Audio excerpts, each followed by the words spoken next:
Hello, hello, hello, and welcome back to Key the Lights here on Princeton Community Television. I'm Misha. And I'm Jenny. I'm Rachel. And we're here with Dr. McClellan-Crawley, who works at Community Middle School. She's a design and engineering teacher, and she also works with PRISM, which she's going to explain to our audience. So, what is PRISM?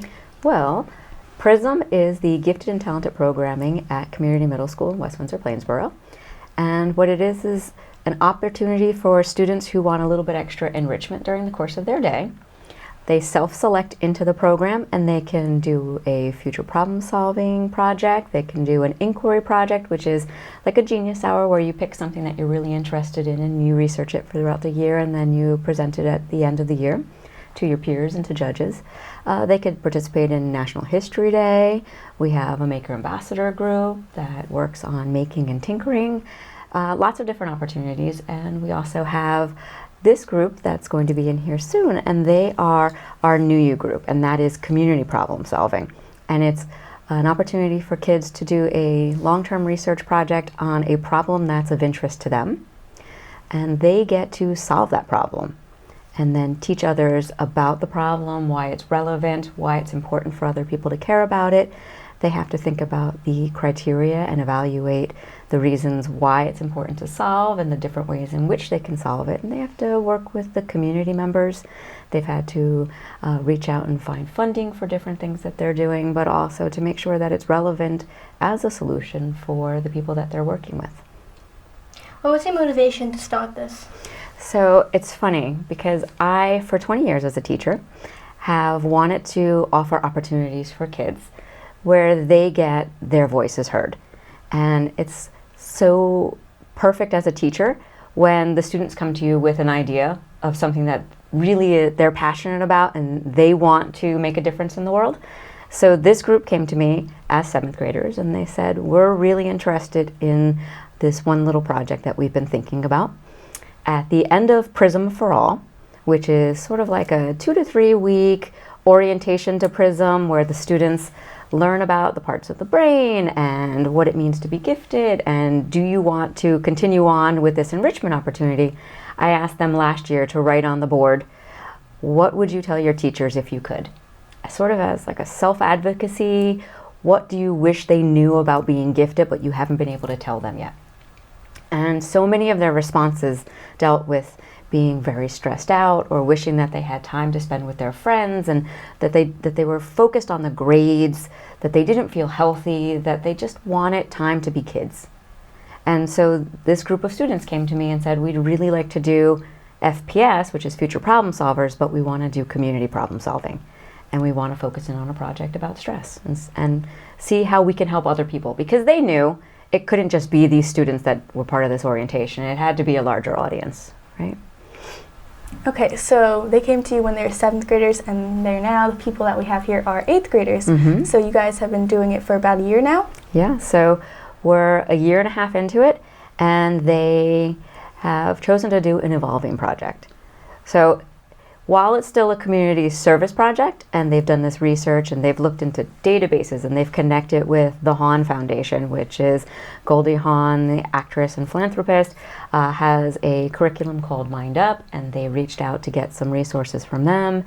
They've been working with Trish Mealy of To Be Mindful, which is a local mindful consultant. They've been working with Attitudes in Reverse, and they are a mental health advocacy group that brings in therapy dogs. So they've been learning from experts on what are some really good healthy coping strategies. So last year they did a whole lot of different programs during the school day, after school. They did a wellness fair. They have created different options for kids. That was their focus last year, to really harness what are the options that kids have for healthy coping strategies. And I can pretty much make a guess that you guys, like most of Community Middle School, Grover Middle School, all middle schools and high schools, until we're taught a healthy coping strategy or somebody introduces us to a website or to a book, that might not be an option. And truth be told, as adults, we don't necessarily have all the best coping strategies, right? So it was, how do we find the research that supports what's going to be best for people? And having it come from the students is really relevant because you can listen to one another and you can understand, hey, it's really hard being a teenager growing up right now in the world, and there's a lot of trauma that people are experiencing, and everybody comes to school with different baggage. So how do we help people, broad spectrum, what different strategies can we teach people outside of kids going to their guidance counselor, outside of kids talking to their parents and their friends? What are some really good strategies that the kids could come up with to share out with everyone? And so last year they focused on all different kinds of strategies to reduce stress and to help people deal with stress. This year it's evolved into a project solely on mindfulness, because what we've discovered is that people are running around on autopilot nonstop and constantly trying to get everything done during the course of their day. And more things added to our schedules, and we have online Google calendars, and we have calendars in our phones, and we have parents telling us, even at 43, parents telling us where we need to be and what things we need to do, but we never take time to pause and be present in the actual moment. And that's really what mindfulness is, and it helps us with that. So the kids have been targeting that approach with their students, with the teachers, with the parents, and they've been reaching out with the PTSAs, with the school district, with the community, getting it out there that there are some very simple strategies, whether formal or informal mindfulness, that everyone can incorporate to help us be in the moment, to help us be present right now. Wow, so what you've got going on here is truly special. So what has it been for you as a teacher to experience it with them, and what's your favorite parts? So my favorite parts, it's hard because I love when the dogs come in and visit, because who cannot feel better during the course of the day or after school when we get to cuddle with different dogs. But really the best part is seeing how much they've matured, all the different coping strategies that they've been able to use in their own lives, having them come in and meditate during prism time or at lunch when everybody comes in and is all wiry as a middle schooler, but then is able to take an energy level down and just relax for a minute and check in and proceed mindfully. But I just love working with my kiddos. You know, they're always going to be my kids. All of my students for 20 years have always become my students and my kids. But these guys have a special place in my heart because they've been with me since 6th graders. So I love watching them mature. I love watching them have an opportunity to share with the world what they're doing and to have a voice in making change in the world. Well, thank you for sharing your program with us. And we're going to move on and talk with some of the students that you've taught so that our viewers can understand what projects you guys have been doing and more about what you hope to do in the future. All right, thank you. Thank you. And we're back with students from Community Middle School who are part of the NuYu project. We have Palak and Panishri, and they're going to tell us all about what they've been up to, what events they've been hosting. So, why don't you dive into telling us all about what you've been up to at Community Middle School? So recently we hosted a wellness fair, and we also hosted one last year in which around 180 people attended, and this year the project has evolved and we have focused more into mindfulness, which is basically staying present at the moment and paying attention to what you're doing and your actions. And this year over 240 people have attended, so it shows that our focus has diverted in the right way. So basically we had many activities such as mindful DIY crafts, which involves bullet journaling. It involved creating stress balls and glitter jars. And then we also had a therapy session with dogs, and basically children were allowed to play with dogs and get to know each other. And then we also had many other activities such as drum circles and mindful you, which was basically learning more about informal and formal mindfulness and playing drums. Yeah. And this year we started something called the Panther Pause Challenge in our school. And basically what it is we're putting out sessions to teach mindfulness to all the grades in our school. And basically what we've done is we put out what mindfulness is, like Palak said, the state of being present and aware and in the moment. We've taught them the different practices such as meditation. We've taught them that you can perform either formal mindfulness, that is meditation and yoga, or you can do informal mindfulness, which consists of practices like stop And basically what stop is S is stopping, T is taking time to observe, O is observing your emotions, and P is proceeding mindfully. And we're teaching kids practices like that so that they understand that mindfulness can be done anywhere, in any situation, so that you really are the person that's in control of your own life. And with the Panther Pause, we've put our sessions and videos from people in our group on our website and our YouTube channel as well, so that people all over the world can not only see what we're doing, but they can practice it on their own. And people from Spain have also showed interest in that. So now we know that there are a lot of people from all over the world that are interested in what we're doing, and we know that we're proceeding in the right direction. A lot of the techniques that we have used involve talking about autopilot, which is basically when our human brains, they go into robot mode, and we are teaching them to get out of that and stay present, which is basically mindfulness. We use STOP, as Pinashree said, and we also use a few other acronyms like SOBER. And basically, all these techniques are basically guiding us to helping our community. And we have also taught and presented at EdCamp Encore and EdCamp New Jersey. And that is basically teaching teachers and guiding them to teach their students in their classrooms in using mindfulness. So is there any technique or person that really displayed or helped you in keeping this mindfulness? I mean, personally speaking, I know that once we started our project that it's helped us because, as our teacher mentioned before, we come into class and that we do that 2-minute meditation or that 10-minute meditation. And like she said, we'd go from being that rowdy, rambunctious 8th grade class, and then we'd become calm and we'd be able to proceed to do what we need to do and use time effectively. And although there are many coping strategies for stress, we've seen that mindfulness works the best because it can be done anywhere and there are no really rules and regulations for what to do. And we actually also, previously we didn't know what mindfulness actually was.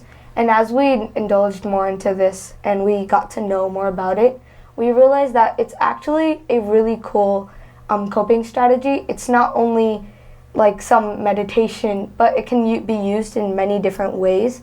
And anytime you're just stressed or unhappy, you can just use mindfulness, and it's a really easy and quick meditation technique that will help you calm down and really think about what you're doing. The reason we've been stressing mindfulness and the importance of relieving your stress in a healthy manner is because last year, as we were doing our research, and we came across the fact that over 120 students in our very own WWP school district were recommended for outside mental health evaluation because apparently many of them have come to the point where they have been contemplating suicide or even other things that are unhealthy for them.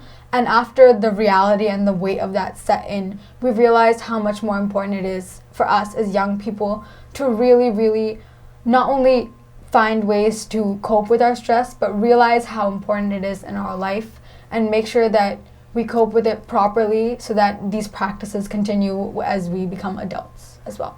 And in fact, we also have realized that many of the adults and famous actors and actresses and people also use mindfulness, like Kobe Bryant and Oprah Winfrey and many other people, tennis players to actresses to famous CEOs. We have done many research and we tried to add in the cool factor, so to speak, to the mindfulness aspect. And we came up with many ideas and techniques that you can use when you are just doing your daily routine and going through your daily life. Like a lot of people in our school, at least, there's this new crazy biz thing, which is flipping water bottles, and it's going all around. So we have this thing called a glitter jar, which is basically a bottle with glitter in it, and it represents our mind. And when you shake the glitter jar, the glitter goes all around and it swirls, and then in a few seconds or a few minutes, it kind of stops and slows down and it sinks. So that kind of shows how our mind will also calm down if you just take a moment, think, breathe, and using the stop techniques, observe your surrounding, and then that will really help you So what you can do, this is another technique, you can flip a water bottle, and which is going to be a glitter jar, and it will basically swirl, and you can just watch the glitter stop, and then once the glitter has settled, you can flip it again. So this is another way we have tried to encompass and use mindfulness. And to go on with that creative idea, we realized that eating healthy is something that's obviously a coping strategy, but since it's hard to have that self-control on days you're stressed, we have discovered something called chocolate meditation. And what chocolate meditation pretty much is what you do is you feel the chocolate, you smell the chocolate, you hear the chocolate, you gotta take in what the chocolate really is, and then you put it aside, which requires a lot of self-control, and you meditate for 2 minutes and just observe your emotions and feelings, and then you get to eat the chocolate. So not only are you practicing a healthy practice, but you get a reward at the end. And in fact, even when you're playing video games, you can also use this, you can also use mindfulness. So maybe when you're playing the game and you're losing the level or you're not able to beat it, you can play it, you can calm down, meditate for 2 minutes, and then play it again. We have seen many results where it has actually helped the video gamers, and if you use this technique, it can potentially help your gaming. Wow. So I'm sure that this has been a wonderful experience for both of you, and I'd like to thank you for coming on our show and sharing it with other people. I'm sure I'm going to try the chocolate meditation myself. And glitter, I mean, come on, I love glitter. Rachel and Jenny can both tell you that I'm a sparkly unicorn on the inside. So anyway, I just love to thank you guys for coming on the show, and we're going to move on to Jonathan and Shreya, who are going to tell us more about NuYu. We're back with Jonathan and Shreya, and they're going to tell us a little bit about NuYu and how it has affected them as members of the group, and also how it has affected our school and the students within it. So, you guys have been doing this for a while now. Why don't you tell us about how you evolved from when you started working on this project up until now, and what it's been like? Well, we started out helping people with coping strategies, various coping strategies, like games and yoga. But then we realized that mindfulness was the most effective out of all of those coping strategies, so we started NuYu 2.0. And now we're focusing on mindfulness this year. So how's it? Good. So for me personally, before, usually when I started to study for a test, I would just kind of freak out sometimes. I'm sure we've all had that experience. Yes. And then just do a bunch of problems. But after I learned what mindfulness was and how to use it, if I did a 2-minute meditation before I started, I could calm myself and then refocus on my task and then do that. So this year we've been trying to reach out to our students in our school and our community and help educate them on mindful coping strategies and how they can cope with their stress. Wow, so I see that it has helped both of you. And also, I've heard that I've seen personally, and I'm going to tell Jenny about it, that NuYu has had a large effect on the school and its students. So, what do you think it has integrated into the school? So when we first started last year, we did a survey and we realized that over 80% of the students were stressed most of the time or all of the time. And after we've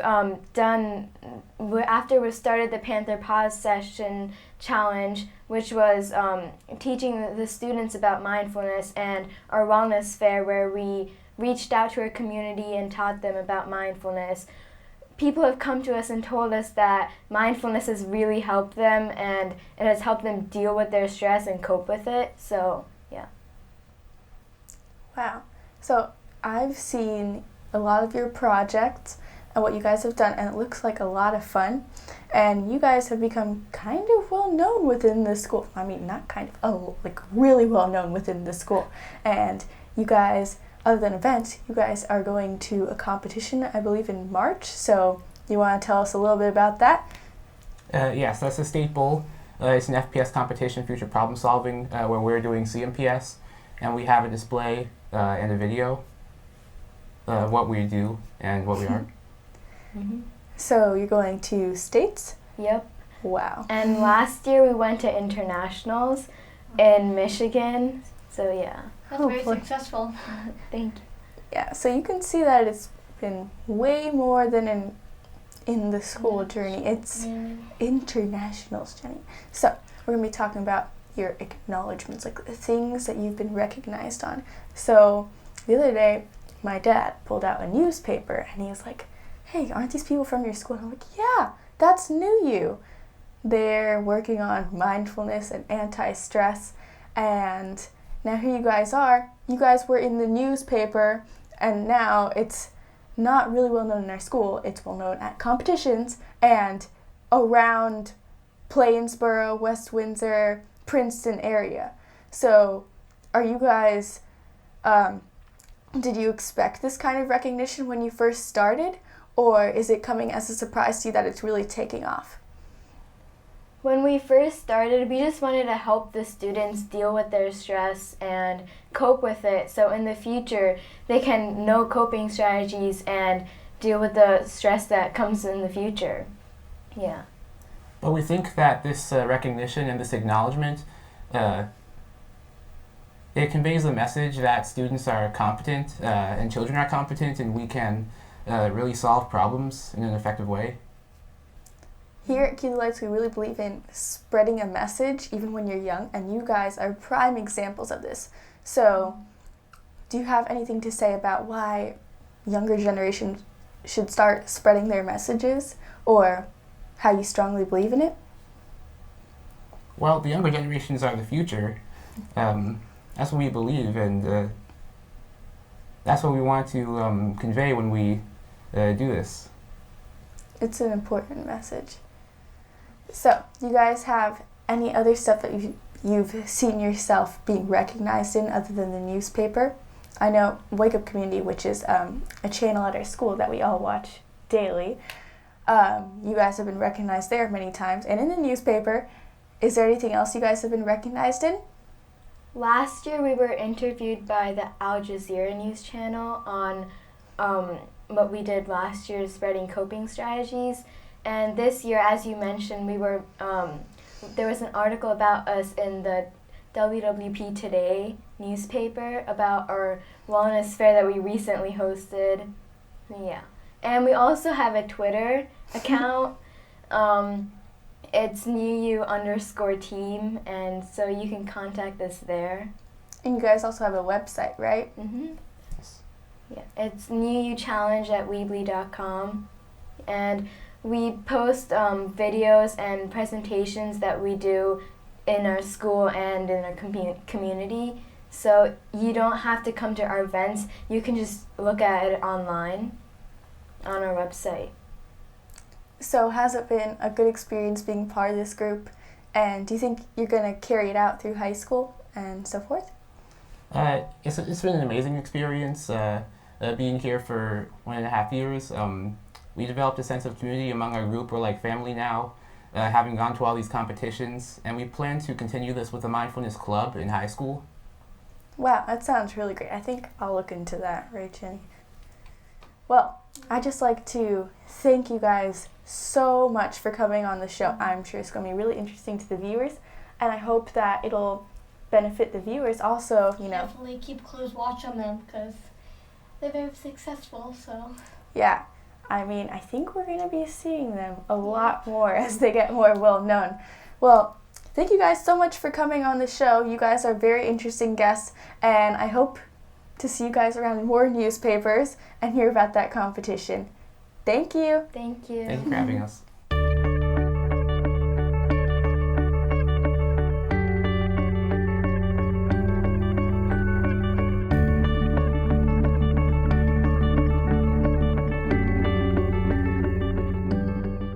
So, why do you have an interest in studying yoga?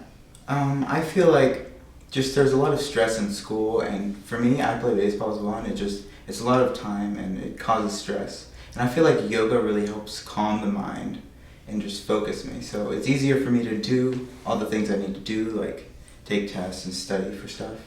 And it calms me and makes it easier for me to do those things, yeah. Next question. So, what have we not gone over? What else did you ask in the beginning? Do you have, do we want to talk about your scholarship? Okay. Okay. What's the The scholarship? question might be, what would be a good question? We could say, the Princeton and Julie Yoga Community Center, could you tell us about what they do for teens? And Eli, you could mention that, well, there's an open space. Kids can come here to do their homework and have free tea, free refreshments, healthy food, and use a free library, use a free meditation room. But the reason that I'm doing yoga teacher training too is because my mom is a yoga teacher, or you can say, I applied for a scholarship here and they're planning to do scholarships to other teens in September. There's a fall teacher training. So we wanted to take teens, submit applications for scholarships here. So, Just ideas. okay. Okay. 3, 2. So, what does Princeton Yoga Integral Community Center do for teens? This is a free open space. We have a library over there. There's refreshments, and in this meditation center, anyone's allowed to come. It's just a nice place for people to gather and it's a community center. It's nice. Anybody can come. Anybody can do what they want. Yeah. And you were here on a scholarship? Or? Yeah. So tell us about the scholarship. We're gonna have another one this fall actually, September, and it's for suicide prevention because we feel like yoga really it can affect that and help curb suicides. Mm-hmm. And was yoga always a part of your life, or did it just happen when you came here? Well, I used to do yoga at another studio, also an integral yoga studio. I think it was 3 years ago, but I wasn't as into it. I did it once in a while, a few classes. And it was really because my mom did yoga, but we came here and I started doing the aerial yoga classes. Those were fun. And I started really getting into yoga, and now I'm here. So what are the benefits that you think teens would have? What's the impact of yoga on teens? I feel like just besides the physical benefits, more flexibility, things like that, because yoga is somewhat of a stretch and a workout, but also just the mental benefits. It's inexplicable really, but it clears your mind, it really enriches life. So I heard that yoga helps, for those that want it, helps you reduce fat or something. Does that actually happen? Well, in a way, yoga, the exercising part of yoga, you can get a workout from it and you can make it a workout, but yoga is not aimed to lose fat or weight.